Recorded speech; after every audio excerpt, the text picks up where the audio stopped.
Hello दोस्तों, एक बार फिर से आपका करेंसी वॉइस में स्वागत है। दोस्तों, हम सभी फिजिकल फिटनेस को लेकर काफ़ी जागरूक हैं। हम जानते हैं कि फिजिकल फिट होना हमारे लिए कितना ज़रूरी है और फिजिकल फिटनेस पाने के लिए हमें क्या करना चाहिए, क्या खाना चाहिए और कैसे हमें लाइफस्टाइल फॉलो करना चाहिए। लेकिन जब बात आती है फाइनेंशियल फिटनेस की, तो हम में से कई लोग ऐसे होंगे जिन्होंने ये वर्ड ही पहली बार सुना होगा। फिजिकल फिटनेस हमारी लाइफ में जितनी ज़रूरी है, फाइनेंशियल फिटनेस भी हमारी लाइफ में उतनी ही ज़रूरी है। फिजिकल फिटनेस अचीव करके आप एक अच्छी सेहत पा सकते हैं और फाइनेंशियली फिटनेस अचीव करके आप एक अच्छी जिंदगी पा सकते हैं। एक बार आप अगर फाइनेंशियली फिट हो जाएं, तो फिर आपको हर दिन सुबह उठकर पैसों की चिंता नहीं करनी पड़ेगी और बुरे वक्त में भी आप फाइनेंशियली सिक्योर रहोगे। आज के इस वीडियो में हम आपको 5 फाइनेंशियली स्टेप के बारे में डिटेल से बताएंगे, जिन्हें फॉलो करके आप फाइनेंशियली फिट हो सकते हैं और एक ऐसे फ्यूचर की तरफ बढ़ सकते हैं जहां आपके साथ फाइनेंशियली फ्रीडम, खूब सारा पैसा और फाइनेंशियली सिक्योरिटी होगी। आज के इस वीडियो को आखिर तक जरूर देखिए, क्योंकि ये वीडियो आपके फाइनेंशियल फिटनेस के लिए बहुत जरूरी है और साथ ही आज आपको ये भी जानने को मिलेगा कि फाइनेंशियल फिटनेस के लिए आपका पहला कदम क्या होना चाहिए। तो चलिए वीडियो शुरू करते हैं, लेकिन उससे पहले अगर आपने हमारे चैनल को सब्सक्राइब नहीं किया है तो जरूर सब्सक्राइब कर लें। Number 1, start SIP। दोस्तों, SIP यानी systematic investment plan long term में वेल्थ क्रिएट करने का सबसे अच्छा सोर्स माना जाता है। SIP के अंदर आपको ना ही कोई दिमाग लगाना है और ना ही टाइम लगाना है। आपको केवल एक अच्छे म्यूचुअल फंड के बारे में रिसर्च करना है और किसी भी इन्वेस्टिंग ऐप से आप SIP स्टार्ट कर सकते हैं। हम जनरली SIP स्टार्ट करने के लिए एंजल वन ऐप का यूज करते हैं। अगर आप भी एंजल वन में डीमैट अकाउंट खुलवाना चाहते हैं, डिस्क्रिप्शन में आपको लिंक मिल जाएगा। दोस्तों, फाइनेंशियली फिट बनने के लिए किसी भी अच्छे म्यूचुअल फंड में एक SIP का स्टार्ट करना हमारे लिए बहुत ही ज्यादा जरूरी है, क्योंकि SIP ही वो रास्ता है जिसकी मदद से हम सेविंग और इन्वेस्टिंग एक साथ कर सकते हैं। SIP यानी सिस्टमेटिक इन्वेस्टमेंट प्लान एक ऐसा इन्वेस्टमेंट प्लान है जहां आपका बैंक अकाउंट से एक फिक्स डेट पर अपने आप ही पैसे कटकर आपके द्वारा चुने हुए म्यूचुअल फंड में इन्वेस्ट हो जाते हैं। ये इन्वेस्टिंग मनी वक्त के साथ कंपाउंडिंग इंटरेस्ट के साथ ग्रो करता है। यह आपके लिए खूब सारा वेल्थ क्रिएट करता है। पावर ऑफ कंपाउंडिंग पे हम जल्दी ही एक नया वीडियो लाने वाले हैं, उसके लिए आप हमारे चैनल पर बने रहिए।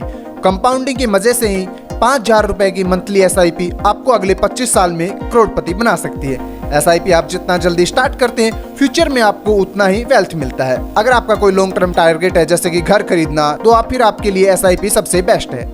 दूसरा है have investment in good companies. दोस्तों, अक्सर आपने देखा होगा कि जितने भी अमीर लोग होते हैं उनका खुद का कोई बिजनेस जरूर होता है। बिजनेस वाकई में अमीर और फाइनेंशियली फ्री बनाने के लिए बहुत ही अच्छा एसेट माना जाता है, लेकिन हर किसी के पास एक सक्सेसफुल बिजनेस खड़ा करने के लिए की ना तो कैपेबिलिटी होती है और ना ही स्किल्स और ना ही इतना समय होता है। इसलिए ऐसे लोग खुद जीरो से बिजनेस स्टार्ट करने की जगह ऑलरेडी एस्टेब्लिश कंपनीज में पैसे लगाकर उनके शेयर्स खरीद लेते हैं, जिससे कि एक तरह से वो उन कंपनी के ओनर बन जाते हैं। अच्छी कंपनी में इन्वेस्टमेंट फाइनेंशियल फिटनेस के लिए बहुत ही इंपॉर्टेंट स्टेप है।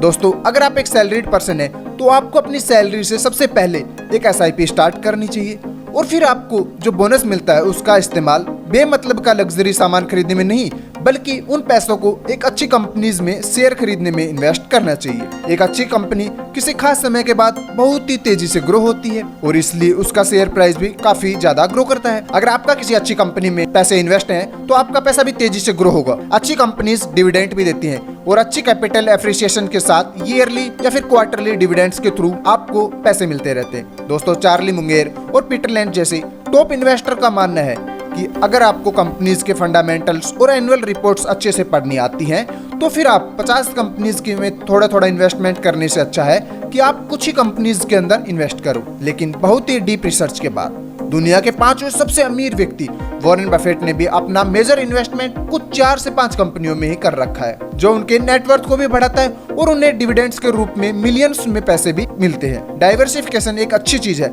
लेकिन अगर आप एक अच्छे इन्वेस्टर हैं जिसे काफी अच्छे से स्टॉक और कंपनीज को रिसर्च करना आता है, तो आपके लिए डाइवर्सिफिकेशन बहुत ही बुरी चीज हो जाती है, क्योंकि ये आपके रिटर्न को कम कर देती है। तीसरा है have a health insurance.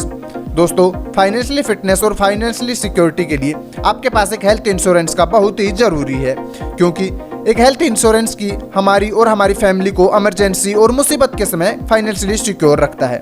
Bharat में ज्यादातर लोगों के पास एक इमरजेंसी फंड नहीं है, जिस वजह से जब वो किसी दुर्घटना का शिकार हो जाते हैं तो उनकी जिंदगी भर की सारी सेविंग्स का और एसेट्स का हॉस्पिटल का बिल भरने में ही खत्म हो जाता है और उनकी फैमिली के ऊपर फाइनेंशियली इनसिक्योरिटी मंडराने लग जाती है।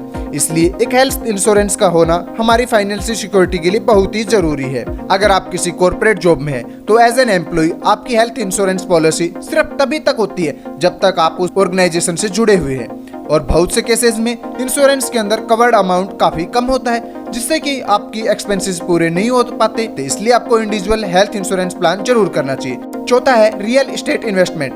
दोस्तों, अब इन सब के बाद हमारे पास कुछ फिजिकली एसेट भी होने चाहिए, क्योंकि उनमें से एक है real estate investment. Real estate हमेशा से ही काफी रिवार्डिंग सेक्टर रहा है। जिन्होंने भी रियल एस्टेट में इन्वेस्ट किया है उन्होंने भर भर कर पैसे कमाए। रियल एस्टेट के अंदर आप लैंड्स, ऑफिस एरिया और फ्लैट्स जैसी चीजें खरीद सकते हैं। इससे आपको एक फिजिकली चीज की ओनरशिप की खुशी भी मिलेगी और आपका ये इन्वेस्टमेंट फ्यूचर में बहुत ही तेजी से ग्रो भी करेगा।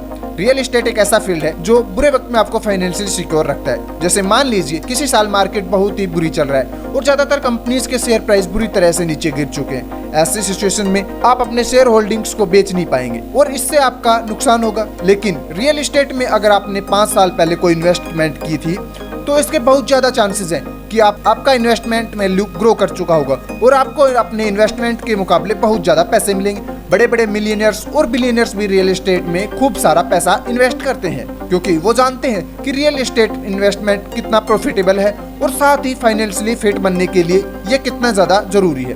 पांचवा है always have a second source of income. अब दोस्तों बात करते हैं 5वें पॉइंट के बारे में, जो कि आपको लगभग हर एक फाइनेंशियल से रिलेटेड बुक में मिलेगा। ये है हैविंग ए सेकंड और मल्टीपल सोर्स ऑफ इनकम।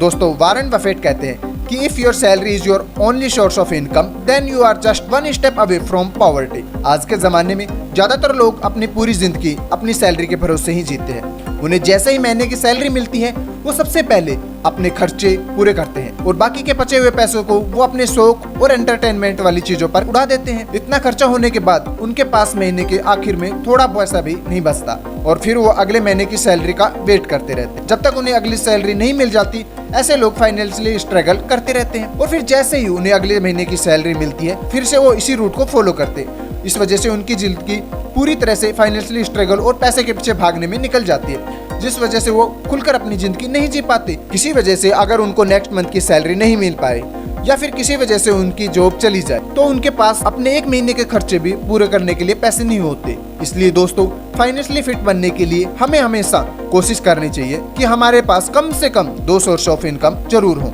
आज के इस इंटरनेट के जमाने में 2 सोर्स ऑफ इनकम बनाना कोई बड़ी बात नहीं है। एक छोटा सा साइड हासिल करके ही आप महीने के 20 से 30 हजार रुपए आसानी से कमा सकते हैं। तो दोस्तों, आज के इस वीडियो में इतना ही। आशा करते हैं आज के इस वीडियो में आपको काफी कुछ जानने और सीखने को मिला होगा। अगर ये वीडियो आपको हेल्पफुल लगी तो इसे लाइक और शेयर जरूर करें और इसे अपने फ्रेंड्स के बीच में शेयर करना ना भूलें। हम मिलते हैं आपसे अगले वीडियो में, तब तक के लिए नमस्कार।